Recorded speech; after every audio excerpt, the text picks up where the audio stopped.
Well, Nationals' Tama Potaka flipped the bellwether Hamilton West electorate blue over the weekend, winning the seat by more than 2,000 votes ahead of Labour's Georgie Dansey. The by-election was triggered by Gaurav Sharma's resignation earlier this year. We asked earlier the new Hamilton West MP what the results felt like.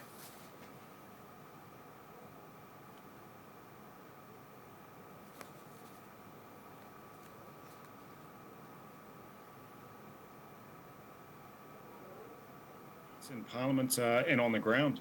I basically campaigned on the basis that we need a strong voice in Parliament, we need a strong voice on the ground, and we need to help as part of the wider team to make sure Hamilton West is the best place to grow up and grow old in New Zealand, and that's what we're setting out to do. Sorry, I was trying to get rid of it earlier. Can you talk me through some of your priorities? I mean, National's been criticised in the past for things like lack of diversity. Do you have any specific priorities for Te Ao Māori? Well, look, my priority over the last 6 weeks has been securing the support and earning the right to be the Hamilton West MP. It was my number one priority. Now that I am about to be the MP, we've got to go through those processes that close out the numbers and the voting numbers.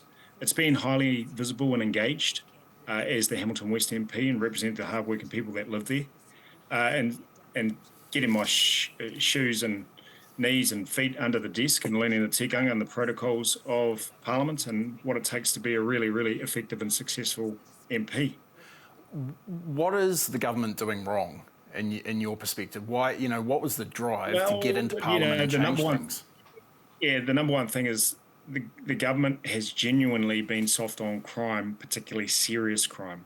And that makes people in whānau, business owners and others feel very, very unsafe. So people who normally have a sanctuary in their own home, again, both at work and businesses, places like Countdown on Anglesey Street or many of the repair shops and dairies throughout Hamilton West, they're feeling it at work because they see people undertaking burglaries and theft and ram raids.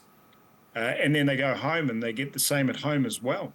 2 days out from the by-election closing, young lady who had a sign on her fence, one of my signs, told me that morning, police lights were shining in her living room at 4 o'clock in the morning. Someone had stolen a car, burst down, and run into her fence on the corner of Dominion and Farnborough Street. And the person was hiding in her garden with stolen goods. That is a daily occurrence in Hamilton. That's why the media often report Hamilton has been the ram raid capital of New Zealand, because you have these incidents happening all the time. Your leader, Christopher Luxon, was interviewed on December 1st about crime, the health system and nursing. When asked about how National would prevent youth crime, he said, if you're sitting in a garage in South Auckland with your two brothers and you're thinking about life and where you're going, consciously or unconsciously, the gang life looks pretty attractive. Has the government made gang life attractive, do you think? Well, our campaign was really focused on listening to the people of Hamilton West and channeling their voice through myself as a potential candidate, now the MP, and raising the issues. And that meant for me, and certainly what I heard on the street, was that crime and insecurity are massive, massive issues. I'm not going to opine on gang life and what that might be, but what I am going to opine on is that serious crime in Hamilton is at a skyrocket, at I would say a catastrophic level. And we have to eliminate, minimise and mitigate. And at the moment, we're not doing any of those very, very well. The government says it acts on all the reports it gets, right, on things like reducing the incarceration level, reducing the number of people in prison and stuff like that. Are you against reducing the number of people in prison? Look, I think it's a great aspiration, but when it's the only key justice objective is to reduce the prison population, I think that's a little bit skewed. Our key objective would be, our key objective should include reducing crime, and in particular serious crime, because that drives at what's happening on the ground. It recognises that consequences come from actions and that the victims of these crimes are actually appropriately acknowledged and supported. But how do you reduce crime? Just in terms of reducing crime, how do you do that? Well, we've announced the Youth Serious Offender Policy, which you know about and is often referred to as boot camps. I'd rather call them military academies, which really focuses on key terrible success rate, though, right?